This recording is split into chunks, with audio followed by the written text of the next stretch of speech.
A very good morning to all of you. Welcome you all in class 12th economics. So as you know that in the last class we have started the revised the syllabus of the term 2. As you know very well that we have already completed our whole syllabus of the macro as well as the Indian economic development of class 12. So again we are moving to revise all the concepts. So in the last class we have discussed about the meaning of the macroeconomics, what are the different subject matter or the scope of the macroeconomics and the importance of the macroeconomics. So in today's class we are going to discuss about the macro and microeconomics and the how meaning of the macro and microeconomics, how both are interdependent on each other and the distinction between the micro and the macroeconomics, as well as we have also discussed the other topic of this chapter, that is different schools of thought, two schools of thought, that is classical and the Keynesian. So let us start the today's class and we will also start the another chapter of this macroeconomics. So let's get started. So micro और macro economics simple है, कुछ भी नहीं है. Micro हम लोग ने class 11 में पढ़ा था, मैक्रो हम लोग क्लास 12 में पढ़े. माइक्रो में हम लोग क्या पढ़ते थे, किसी भी इंडिविजुअल कंज्यूमर की बात करते थे, मतलब इंडिविजुअल प्राइस की बात करते थे, इंडिविजुअल डिमांड की बात करते थे, इंडिविजुअल सप्लाई की बात करते थे. ठीक है, इंडिविजुअल की बात करते हैं अगर तो वो होता है माइक्रो. माइक्रो आपको टर्म से ही लगा कि वो माइक्रो और माइक्रो मीन्स स्मॉल. फिर बात करते हैं अगर मैक्रो इकोनॉमिक्स की, तो मैक्रो इकोनॉमिक्स में हम लोग कोई भी इंडिविजुअल ग्रुप ऑफ इंडिविजुअल की बात करते हैं, मतलब टोटल की बात करते हैं. हम लोग यहाँ पे इंडिविजुअल की बात ना करके एग्रीगेट की बात करते हैं कि एग्रीगेट डिमांड कितना है, एग्रीगेट सप्लाई कितनी हो रही है. तो जो भी मैक्रो इकोनॉमिक्स है it is much broader than the micro economics. Macro economics जो है वो बहुत ज़्यादा ब्रॉडर है as compare to the micro economics. ठीक है, सो इसमें कह रहा है कि these two branches of the economics has been discussed in part A. Microeconomics also change in microeconomics variable have an impact on the macroeconomic variable and the vice versa. देखिए इसमें यही कह रहा है कि अगर कुछ भी माइक्रो इकोनॉमिक्स में चेंज हो रहा है तो वो कहीं ना कहीं और पूरा चेंज वो मैक्रो इकोनॉमिक्स में भी करेगा. जैसे प्राइस में चेंज हो रहा है या हम लोग डिमांड, एक इंडिविजुअल डिमांड चेंज हो रही है तो वो एग्रीगेट डिमांड भी चेंज करेगा. तो माइक्रो इकोनॉमिक्स में चेंज होना मैक्रो इकोनॉमिक्स में भी चेंज होगा, और अगर मैक्रो इकोनॉमिक्स में चेंज हो रहा है तो वो माइक्रो इकोनॉमिक्स में भी चेंजेस अकर होंगे. ठीक है, so it implies that since micro is a part of the macro. Micro मतलब माइक्रो क्या है, वो पार्ट है मैक्रो का. So this micro economics and the macro economics two different in their approach do depend in each other. मतलब micro क्या है, वो पार्ट है मैक्रो इकोनॉमिक्स का, बट उनके अप्रोच क्या है, वो दोनों अलग हैं.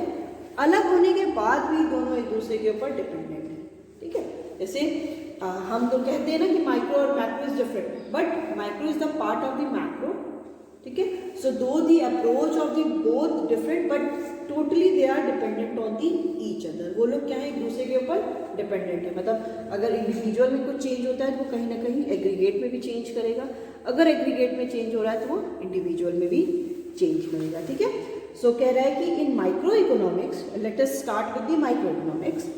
तो माइक्रो इकोनॉमिक्स में जो भी प्रॉब्लम है, economic problem are studied at the level of an individual unit. हम लोग यहाँ पे एक इंडिविजुअल यूनिट की बात करते हैं. ठीक है, इसमें देखिए माइक्रो इकोनॉमिक थियोरी में क्या क्या पढ़ेंगे हम लोग, क्या क्या पढ़ेंगे, क्या है जो ऑलरेडी हम लोग पढ़ भी चुके हैं. लॉ ऑफ डिमांड पढ़ा था, लॉ ऑफ सप्लाई पढ़ा था, डिटर्मिनेशन पढ़ा था कि प्रोड्यूसर इक्विलिब्रियम कहाँ पे डिटरमिन होगा, फिर कंज्यूमर इक्विलिब्रियम कहाँ पे होगा. ये सारी चीज़ें हम लोगों ने पढ़ा है. और माइक्रो इकोनॉमिक्स वेरिएबल्स क्या क्या होते हैं, तो डिमांड ऑफ ए कमोडिटी, किसी भी कमोडिटी की डिमांड क्या हो रही है, उस कमोडिटी की सप्लाई कितनी हो रही है, price of the commodity, commodity की प्राइस कितनी है, और कोई भी प्रोड्यूसर प्रॉफिट कितना अर्न कर रहा है. तो ये एक प्रोड्यूसर, ये सारी इंडिविजुअल की जो भी हम लोग बात करते हैं वो आपका माइक्रो में आता है. नेक्स्ट आता है macro economics. So macro economics deal with the economy as a whole.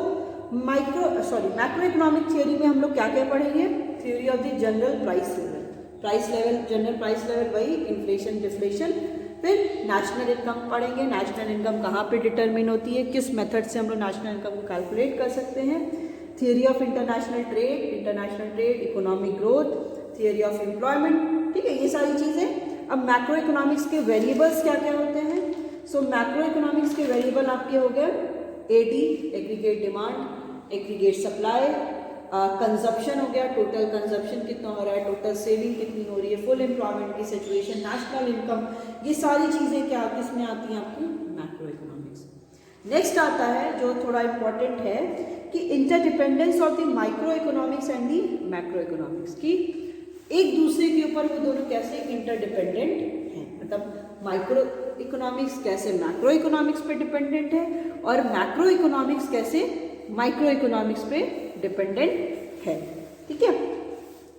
तो कह रहा है कि सबसे पहले हम लोग पढ़ेंगे कि micro economics depends on the macro economics, की जो भी माइक्रो इकोनॉमिक्स है वो कैसे मैक्रो इकोनॉमिक्स पे डिपेंडेंट होती है, ठीक है।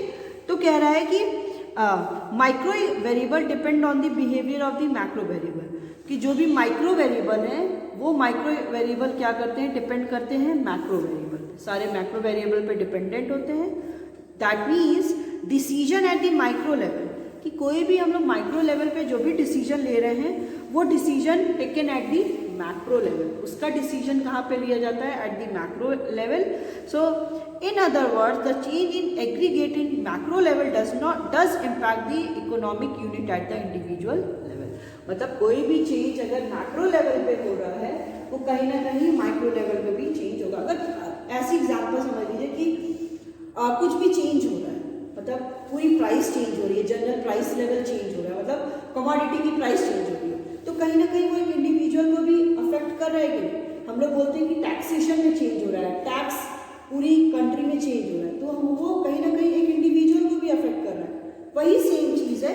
तो कह रहा है कि increase in overall tax would influence the individual decision to buy a TV sets at the price goes up, कि अगर प्राइस पूरे इकोनॉमी लेवल पे चेंज हो रहा है वो कहीं ना कहीं एक इंडिविजुअल को भी अफेक्ट करेगा। जैसे आप लोग अभी ये न्यूज़ सुन रहे होंगे कि न्यू ईयर से 2022 से क्या हो रहा है कि जो भी क्लोथ्स होते हैं ना, हम लोग जो कपड़े खरीदते हैं उस पर जीएसटी बढ़ने वाला है, मतलब अभी तक उस पर जीएसटी 5% था, वो जीएसटी 12% हो रहा है।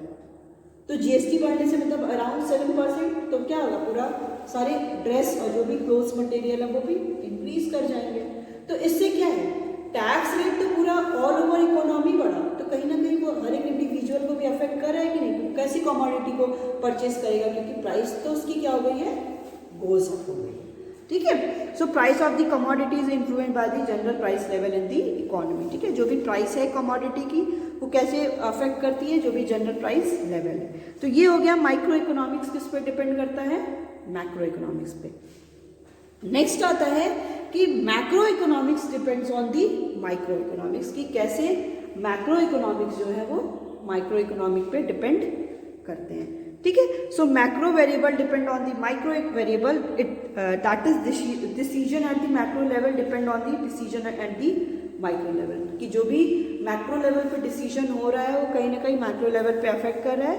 So in other word change in the variable at the macro level, micro level does impact the economic unit at the macro level, जो भी चेंज माइक्रो लेवल पे हो रहा है वो मैक्रो लेवल पे अफेक्ट कर रहा है, ठीक है।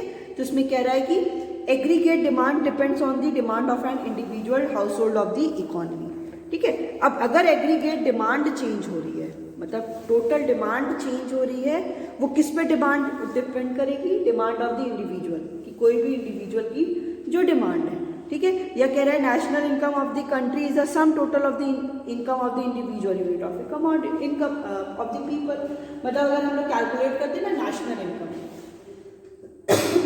कंट्री की टोटल इनकम अगर हम लोग कैलकुलेट करते हैं, तो कंट्री की जब टोटल इनकम कैलकुलेट करते हैं तो हम लोग क्या लेते हैं, हम लोग एक इंडिविजुअल की ही तो इनकम लेते हैं, और तो कोई इनकम नहीं लेते ना, हम लोग इंडिविजुअल की ही इनकम लेते हैं कि इंडिविजुअल कितना इनकम उसकी जनरेट हो रही है।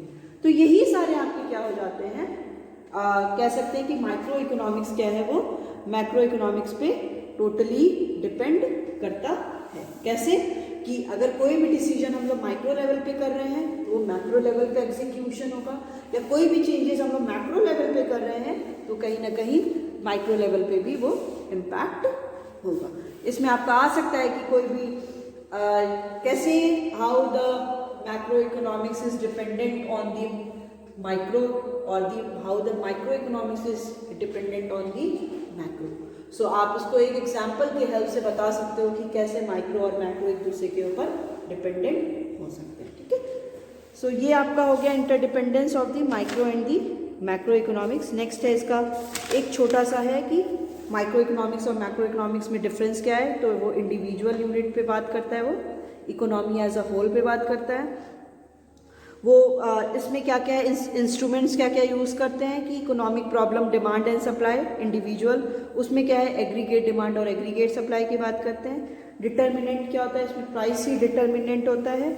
उसमें क्या होता है इनकम, इनकम से ही प्राइस का डिटर्मिनेंट होने का मतलब कि प्राइस के थ्रू सब कुछ डिटर्मिन हो रही है। मैक्रो इकोनॉमिक्स में इनकम के थ्रू, क्योंकि जब मेरी इनकम अच्छी होगी तो डिमांड बढ़ेगी, डिमांड बढ़ेगी तो कंजप्शन, कंजप्शन देन एक्सपेंडिचर, फिर प्रोडक्शन बढ़ेगा। ठीक है, फिर मेथड क्या है, इसमें पार्शियल इक्विलिब्रियम है, पार्शियल इक्विलिब्रियम और जनरल इक्विलिब्रियम। पार्शियल इक्विलिब्रियम का मतलब ये होता है, देखिए ये बहुत इंपॉर्टेंट है, माइक्रो इकोनॉमिक डिपेंड करता है पार्शियल में और मैक्रो इकोनॉमिक्स से डिपेंड करता है जनरल पे। पार्शियल इक्विलिब्रियम होने का मतलब है कि अगर हम एक की स्टडी कर रहे हैं तो और फैक्टर्स को हम लोग कांस्टेंट रख देते हैं।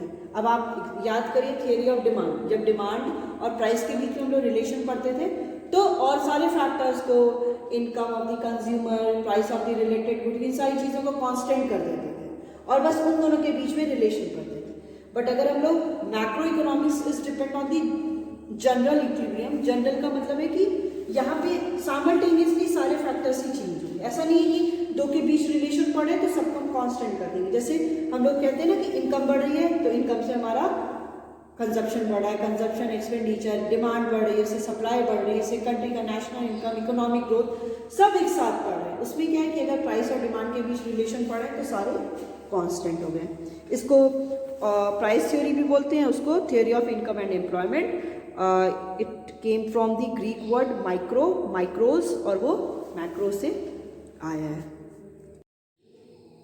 देखिए two schools of thought, two schools of thought होने का मतलब है कि डिफरेंट स्कूल्स के, मतलब डिफरेंट जो थॉट है, अलग अलग लोगों के थॉट पूछते हैं इसको मैक्रो इकोनॉमिक्स को लेके। ठीक है, तो उसको बोलते हैं टू स्कूल्स ऑफ थॉट। तो इसमें क्या रहा है कि फर्स्ट जो थॉट था it is from the classical thought, classical मतलब क्लासिकल इकोनॉमिक्स जिसमें थे। सेकेंड था कीन्शियन, कीन्शियन जो नाम है ये कीन्स के नाम से बना है, दैट इज जेएम कीन्स। आप लोग नाम सुने इनका, जेएम कीन्स के नाम से ही बना है कीन्शियन थॉट। मतलब क्लासिकल थॉट कुछ और कहता था इकोनॉमी के बारे में और कीन्स के जो थॉट है वो कुछ और कहता था। यही टू स्कूल्स ऑफ थॉट में हमें पढ़ना है। ठीक है, तो इसमें कह रहा है कि economics like Adam Smith, James Mill, Marshall, Malthus, Pigou, Ricardo advocated for a free economy. ये जो थे जिसमें जो सारे क्लासिकल इकोनॉमिक्स में आते हैं, क्लासिकल में आते हैं, वो फ्री इकोनॉमी की बात करते हैं। फ्री इकोनॉमी मतलब यहाँ पे किसी का भी इंटरवेंशन नहीं होगा, इकोनॉमी एकदम फ्री है। जैसे जो मन करे, what to produce, how to produce, for whom to produce, whatever the central problem of an economy, they all are free. आप फ्री हो मतलब सारे प्रोड्यूसर्स फ्री हैं, वो कुछ भी प्रोड्यूस करें। कंज्यूमर्स आर ऑल्सो फ्री, वो कुछ भी कंज्यूम करें। यहाँ पे कोई भी बाउंडेशन की बात नहीं होती, किसी के इंटरवेंशन की बात नहीं होती। इकोनॉमी क्या है, वो फ्री है। ठीक है, so it is an economy in which government does not interfere in the areas of production, consumption and the investment. इस एरिया में कभी भी हम कह सकते हैं कि गवर्नमेंट, जैसे आपको पता होगा कि हम लोग जब पढ़े थे ना कि माइक्रो इकोनॉमिक्स में पढ़े थे ना कि there are three central problem of an economy, that is what to produce, how to produce and for whom to produce. इसमें क्या होता था, फिर हम लोगों ने ये भी पढ़ा था कि मार्केट इकोनॉमी और सेंट्रली प्लान्ड इकोनॉमी और दी मार्केट इकोनॉमी, जिसको कैपिटलिस्ट और सोशलिस्ट भी बोलते हैं। एक में पढ़ा था मार्केट इकोनॉमी मतलब जहाँ पे फ्री होता है वो कुछ भी प्रोड्यूस करेंगे, वो it is already decided by the market forces, that is demand and supply. वहाँ पे डिमांड एंड सप्लाई डिसाइड करेगा कि क्या प्रोड्यूस करना है। अब नेक्स्ट हम लोग पढ़े थे सेंट्रली प्लान इकोनॉमी। सेंट्रली मतलब सेंटर के थ्रू क्या हो रही है, वो प्लान हो रही है कि जो भी प्रॉब्लम्स हैं इकोनॉमी की वो कौन डिसाइड करेगा, क्या प्रोड्यूस करना है, कैसे प्रोड्यूस करना है, किसके लिए प्रोड्यूस करना है, ये सब कुछ करेगा गवर्नमेंट। तो जो भी हम लोग मार्केट इकोनॉमी की बात करते हैं जहाँ पे गवर्नमेंट का इंटरवेंशन नहीं होता है, वो क्लासिकल थॉट्स वाले हैं, वो क्लासिकल इकोनॉमिक्स से होते हैं। कीशियन कहते हैं कि नहीं, अगर हम इकोनॉमी को फ्री कर देंगे तो यहाँ पे सबसे ज़्यादा चांसेस क्या हो सकती है, यहाँ पे सबसे ज़्यादा चांसेस हो सकती है प्राइस लेवल में चेंज होने की, मतलब यहाँ पे इन्फ्लेशन होने के भी चांसेस ज़्यादा हैं और डिफ्लेशन होने के भी चांसेस ज़्यादा हैं। क्यों? क्योंकि अगर इकोनॉमी को छोड़ दिया गया कि आपको जो मन करे आप प्रोड्यूस करो, जिस रेट पे रखना है, तो उससे क्या हो जाएगा, प्राइस में कंटिन्यूसली हाइक होती जाएगी, जो पूरा इकोनॉमी पे क्या करेगा, प्रेशर देगा। ठीक है, इसके लिए कहा जा रहा था कि हम इकोनॉमी में क्या करें, गवर्नमेंट का इंटरवेंशन करें। तो ये कौन कहता है, कीशियन कहता है। ठीक है, तो क्लासिकल इकोनॉमी फ्री इकोनॉमी होती है जहाँ पे गवर्नमेंट का कोई भी इंटरवेंशन नहीं होता है, गवर्नमेंट को जैसे मन कर जो भी मार्केट फोर्सेस का क्या है, वो फ्री है, वो कुछ भी प्रोड्यूस कर सकते हैं, प्रोडक्शन में, कंजप्शन में, इन्वेस्टमेंट में इंटरवेंशन नहीं होगा। So profit maximisation is the main motive of the producers. So the classical economics believe that in a free economy resources are always fully and the optimally utilized. यहाँ पे जो सबसे ज़्यादा motive क्या होता था, प्रॉफिट को मैक्सिमाइज करना। ठीक है, इनका मेन मोटो क्या होता था कि हमें प्रॉफिट को मैक्सिमाइज करना है। ठीक है, तो इसमें ये था कि जो भी रिसोर्सेज अवेलेबल थे उनका रिसोर्सेज फुली और ऑप्टिमली क्या होता था, यूटिलाइज होता था। ठीक है, so full employment equilibrium is the normal situation of in the free economy. ठीक है, इकोनॉमी में जो फुल एम्प्लॉयमेंट की सिचुएशन थी, फुल एम्प्लॉयमेंट की सिचुएशन होती है where the AD is equal to the AS. देखिए, फ्री इकोनॉमी की बात अगर करते हैं कि एडी एएस के इक्वल कैसे रहती थी, उसका बेसिक रीजन ये था कि इन केस अगर कभी भी डिमांड और सप्लाई में फ्लक्चुएशन हुआ, डिमांड बढ़ गई, सप्लाई कम हुआ, या सप्लाई बढ़ गई, डिमांड कम हुआ, तो सब लोग फ्री हैं, मार्केट में सब फ्री हैं। हो सकता है डिमांड अगर बढ़ गई है तो सप्लाई भी बढ़ के तुरंत फुल एम्प्लॉयमेंट की सिचुएशन पर, इक्विलिब्रियम की कंडीशन पे ला दें। या अगर सप्लाई बहुत ज़्यादा हो गई है तो हम लोग ऐसा करेंगे कि डिमांड बढ़ जाए, या ऐसा करेंगे कि सप्लाई कम हो जाए, जिससे डिमांड और सप्लाई ऑटोमेटिकली वो दोनों एक दूसरे के इक्वल आ जाए। ठीक है, तो जो सबसे पहली कंडीशन होती है क्लासिकल इकोनॉमिक्स की, ये होती है कि क्लासिकल इकोनॉमिक्स जो आपके एडम स्मिथ हैं, नाम सुना है आप लोग ने, माल्थस हैं, रिकार्डो हैं, पीगू हैं, ये सारे क्लासिकल थॉट्स की बात करते हैं। वो कहते हैं कि जो भी इकोनॉमी है वो फ्री इकोनॉमी है जहाँ पे गवर्नमेंट का कोई भी इंटरवेंशन नहीं है, जो भी सेंट्रल प्रॉब्लम है इकोनॉमी की वो सारा मार्केट फोर्सेस के थ्रू ही डिसाइड होगा, और यहाँ पे क्या है, प्रॉफिट मैक्सिमाइजेशन सबसे मोस्ट इम्पॉर्टेंट मोटिव है कि हम प्रॉफिट मैक्सिमाइजेशन करना ही करना है।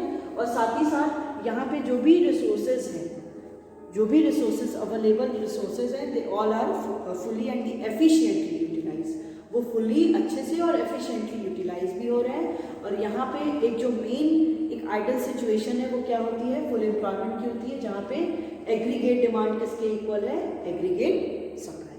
So this is all about the classical economics. ठीक है, अब आपका ये भी एक 2 मार्क्स 3 मार्क्स से क्वेश्चन में आ सकता है, डिफरेंस हो सकता है कि क्लासिकल और Keynesian. So it is quite simple. Next आता है आपका कीशियन स्कूल्स। ठीक है, ये कहते थे कि the school of thought is advocated by, इसको जो बताया था उसको एक ही लोगों ने बताया था जिनको लॉर्ड जेएम कीन्स बोलते हैं, इनका फुल नेम है, और फिर फुल नेम है John Maynard Keynes, JM Keynes. वो कीशियन थॉट पे पूरा बेस था। वो कहते थे after the great depression of the 1929, जब पूरे ऑल ओवर द वर्ल्ड में क्या था, एक डिप्रेशन आया। डिप्रेशन होने का मतलब है कि डिमांड क्या हो गई थी लोगों की, एकदम कम होती चली गई। ठीक है, तो इज अ वर्ल्ड वाइड, वो वर्ल्ड वाइड डिप्रेशन था, ऐसा नहीं किसी पर्टिकुलर कंट्री के लिए, पूरे ऑल ओवर द कंट्री में क्या होता डिप्रेशन था। So it was the condition of the persistent fall in price. इसमें ये कंसिस्ट हो गई थी कि प्राइस जो है फॉल इन प्राइस कंटिन्यूसली क्या होती जा रही थी, वो फॉल करती जा रही थी, ठीक है। अब कह रहा है कि फॉल इन प्राइस भी फॉल करेगी। जब प्राइस फॉल करेगी तो कोई भी प्रोड्यूसर है वो कमोडिटी को प्रोड्यूस नहीं करेगा। क्यों नहीं करेगा? क्योंकि उसको उतना प्रॉफिट नहीं मिलेगा। फिर लेवल ऑफ इन्वेस्टमेंट, जब उसको उतना प्रॉफिट नहीं मिलेगा वो इन्वेस्टमेंट नहीं करेगा। जैसे ही वो इन्वेस्टमेंट नहीं करेगा तो अल्टीमेटली कोई भी एम्प्लॉयमेंट जनरेट नहीं होगा।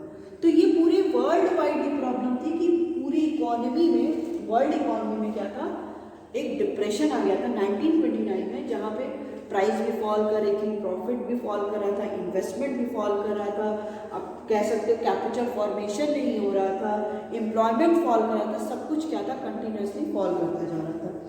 इस केस में ये हुआ कि कीज ने ये ऑब्जर्व किया कि classical belief was not working, unemployment continued to persist. कि जो क्लासिकल इकोनॉमिक्स थे वो जो कहते थे कि हम इकोनॉमी को फ्री कर दिए, आपको सब कुछ फ्री है, जैसे प्रोड्यूस करो, कोई भी इंटरवेंशन नहीं है, उस केस में ये कीन्स ने बोला कि जो क्लासिकल थॉट है वो यहाँ पे एप्लीकेबल नहीं होगा। यहाँ पे अब गवर्नमेंट को इंटरवेन करना बहुत ज़रूरी है। हम नहीं कह सकते कि सब कुछ मार्केट फोर्सेस के अकॉर्डिंग छोड़ दो, जैसे भी प्रोड्यूस करें, नहीं। अब यहाँ पे गवर्नमेंट आएगी, वो कुछ ना कुछ क्या करेगी, इन्वेस्टमेंट करेगी, वो कहीं ना कहीं एक्सपेंडिचर करेगी। वो अगर एक्सपेंडिचर करेगी तो क्या होगा, एम्प्लॉयमेंट बढ़ेगी, एम्प्लॉयमेंट बढ़ेगा तो पैसा होगा लोगों के पास, डिमांड बढ़ेगी, उससे इन्वेस्टमेंट होगा।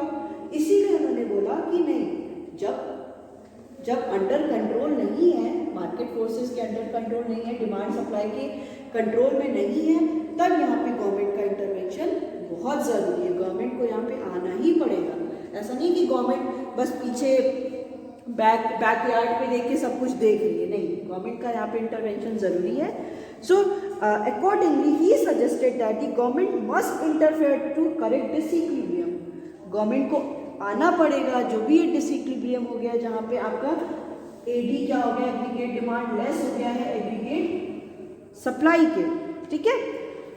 Okay, so the Lord Keyes in his book General Theory of Employment, Interest and Money suggested that the need of the government intervention to control the economy is the situation of the disequilibrium. अब यहाँ पे government का क्या है, intervention is most important, जैसे वो जो भी ये सिचुएशन वर्सन हुई है वो उसको ठीक कर सके, ठीक है। So he stress that the government intervention is required in the areas of the production, investment to correct the under employment equilibrium by creating the new job opportunity. कि अब गवर्नमेंट को जो भी ये अंडर एम्प्लॉयमेंट की situation हो गई है, उस अंडर एम्प्लॉयमेंट की सिचुएशन को ठीक करने के लिए गवर्नमेंट को इंटरवेन करना पड़ेगा। जो ये डिसइक्विलिब्रियम की सिचुएशन हो गई है उसको ठीक करना ही पड़ेगा। तो बेसिक डिफरेंस यहाँ पे यही हो गया। ये फ्री इकोनॉमी की बात करता है, इकोनॉमी फ्री है, ये उसकी बात नहीं करता है। ये प्रॉफिट मैक्सिमाइजेशन, इनका मोटिव सोशल वेलफेयर का भी है, क्योंकि गवर्नमेंट भी इंटरवेन करी है। यहाँ पे हमेशा एक फुल एम्प्लॉयमेंट की सिचुएशन होती है, दैट मीन्स हमेशा एग्रीगेट डिमांड एग्रीगेट सप्लाई के इक्वल होगा। क्यों इक्वल होगा? क्योंकि सब कुछ मार्केट के हाथ में। अगर कुछ भी फ्लक्चुएशन होता है, डिमांड ज़्यादा होती है, सप्लाई कम होता है, या सप्लाई ज़्यादा होती है, डिमांड कम होता है, तो ऑटोमेटिकली ये करेक्ट हो जाएगा। इसमें क्या ये बात करते हैं कि नहीं, इकोनॉमी में अपने आप ठीक नहीं हो सकता, क्योंकि जब ग्रेट डिप्रेशन तो आखिर वर्ल्ड ने देख ही लिया कि सब कुछ फ्री रखा गया था, तो भी वो करेक्ट सिचुएशन नहीं हुई। उस केस में वो ये बोले कि नहीं, ठीक है, अभी आपका क्या है कि यहाँ पे ओवरफुल एम्प्लॉयमेंट की भी सिचुएशन होगी, एडी ज़्यादा होगा एएस से, फिर एडी कम भी होगा एएस से, और यहाँ पे ये भी सिचुएशन हो सकती है कि फुल एम्प्लॉयमेंट की भी सिचुएशन हो, मतलब एडीएस के इक्वल। इनके अकॉर्डिंग गवर्नमेंट का इंटरवेंशन नहीं होना चाहिए, इनका ताकि गवर्नमेंट का इंटरवेंशन होना चाहिए, ठीक है। यही इन दोनों के थॉट्स में बेसिक डिफरेंस होता है। फिर बात आती है कि ये जो क्लासिकल थॉट था वो 1930 तक ही कंटिन्यू था, क्योंकि वहीं तक बात होती थी, क्योंकि डिसइक्विलिब्रियम था। और ये क्या था, ये एग्जिस्टेंस में आया 1929-30 जब ग्रेट डिप्रेशन हुआ। इसमें क्या कह रहा है कि जो कर्व होता है क्लासिकल में, ये परफेक्टली इनइलास्टिक होता है respect to the price. Perfectly inelastic होने का मतलब है it will be the parallel to the axis, sorry y axis के वो क्या होगा, पैरेलल, ठीक है। यहाँ पे देखिए प्राइस चेंज हो रही है, पी प्राइस में चेंज हो रहा है, बट क्वांटिटी में कोई भी चेंज नहीं हो रहा है, ठीक है। प्राइस में चेंज हो रहा है, प्राइस आपकी चेंज हो रही है, P1 P से P1 P2 P3 P4 and so on, price में चेंज हो रहा है बट क्वांटिटी में चेंज नहीं हो रहा है। क्यों? क्योंकि इसलिए नहीं हो रहा है क्योंकि सब कुछ क्या है, फ्री इकोनॉमी और इक्विलिब्रियम की सिचुएशन पे हमको क्या करना है, आना ही आना है। इसमें क्या कहता है कि aggregate supply curve is perfectly elastic till the full employment. इसमें क्या है, फुल क्लासिक केशियन में कि शुरू में क्या होगा, ये जो कर्व होगा या डिमांड और प्राइस की बात करते हैं तो ये शुरू में परफेक्टली इलास्टिक होगा। परफेक्टली इलास्टिक होने का मतलब है it will be parallel to the x axis, x axis के ये पैरेलल होगा। जहाँ पे ईडी क्या होता है, ED is equal to infinite, यहाँ पे ईडी इज इक्वल टू 0 होता है। शुरू में क्या होगा, ये पैरेलल होगा एक्स एक्सिस के, मतलब ये परफेक्टली इलास्टिक होगा जब तक फुल एम्प्लॉयमेंट की सिचुएशन है। दैट मीन्स जब तक एडी एएस के इक्वल है तब तक ये एक्स एक्सिस के पैरेलल होगा। बट इसी सिचुएशन के बाद ये देखा जाता है कि डिमांड और सप्लाई में फ्लक्चुएशन हो रहा है, डिमांड ज़्यादा हो रही है या डिमांड कम हो रही है, उस केस में क्या हो जाता है कि गवर्नमेंट का इंटरवेंशन होता है, तब ये कर्व क्या हो जाता है, परफेक्टली इनइलास्टिक होता है। तो फुल एम्प्लॉयमेंट की सिचुएशन तक ये परफेक्टली इलास्टिक होता है and after that it will be the perfectly inelastic. ये क्या हो जाता है, इनइलास्टिक हो जाता है।